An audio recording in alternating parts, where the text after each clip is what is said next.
Hi boys and girls, Mrs. Flagar here with a winter book called It's Snowing. Now it looks like it's going to be a fiction story, but it's actually a non-fiction informational book. Let's read it together.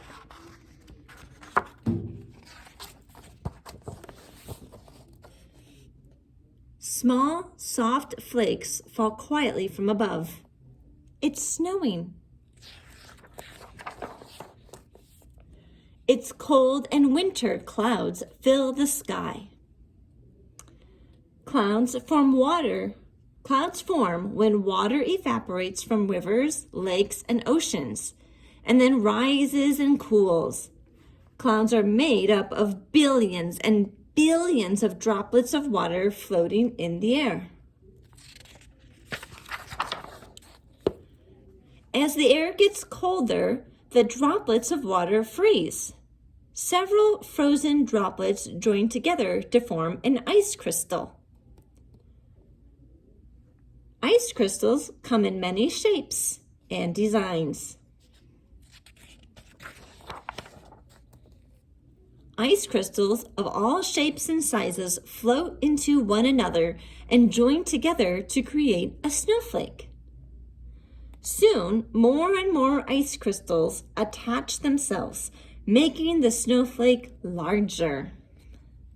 So you can see how it travels and gets bigger and bigger.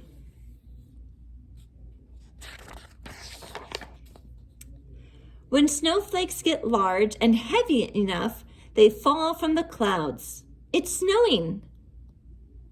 Scientists believe that no two snowflakes look exactly alike. Each one appears to be different in design, shape, and size from all other snowflakes. Snowflakes almost always have either 6 sides or 6 points.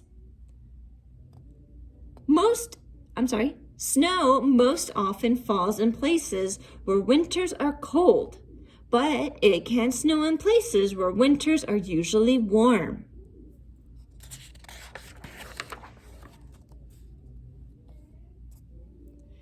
Here are different places where it can snow. In Europe, in Finland is the snowiest city in Europe.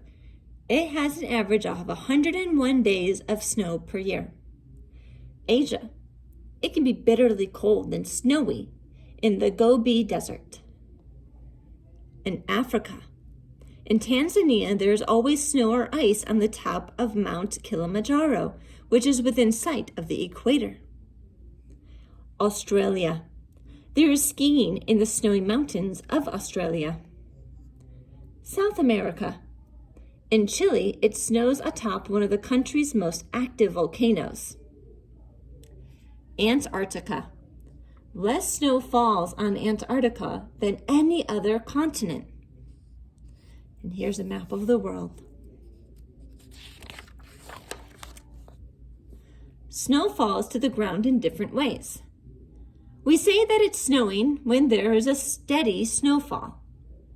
There are snowflake flurries when it snows lightly and for short periods of time. Snow flurries can start and stop, and then start and stop again.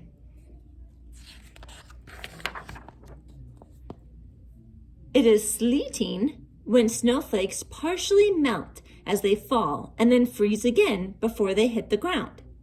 Sleet can be dangerous. It can be slippery outside. There is a snowstorm when a lot of snow falls. It may be windy. It can snow for hours. It can even snow for days. Snow covers the ground. A blizzard happens when lots and lots of snow falls. The wind is howling, the snow is drifting, and there can be whiteouts. Blizzards can be dangerous. A whiteout, boys and girls, is when it's snowing so hard, all you see is white everywhere. Meteorologists often warn about dangerous conditions when a snowstorm or blizzard is approaching. People are told to stay at home. Schools and businesses may close.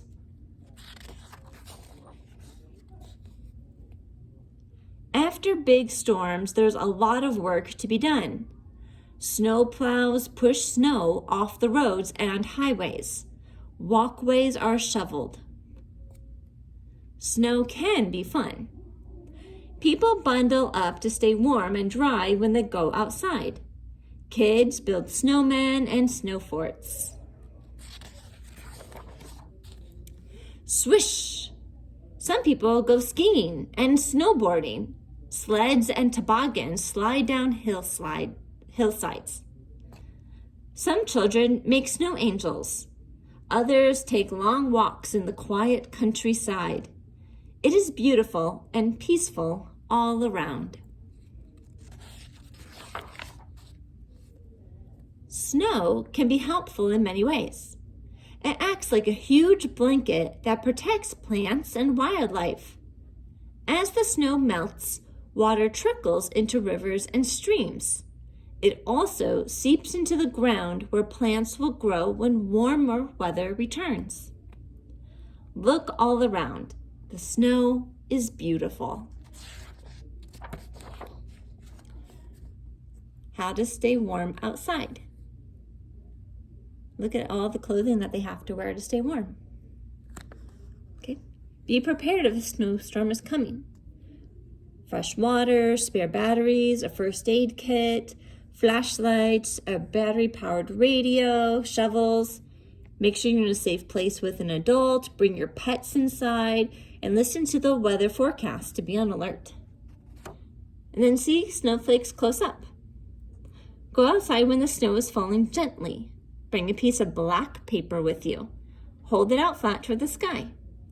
Snowflakes will land on the paper surface, and you can study snowflakes closer by looking through a magnifying glass. Look very carefully and you will see many snowflake patterns. All right, boys and girls, I hope you enjoyed learning a little bit more about snow. Now, as we learned, each snowflake is different. So today we're gonna do a little art project. Get some extra spare paper you have at home and some scissors, fold it up, and then just cut out little pieces. When you unfold it, you should have a beautiful, unique snowflake that no one else can replicate. All right, boys and girls, have fun making all your snowflakes, and I will see you next time. Bye.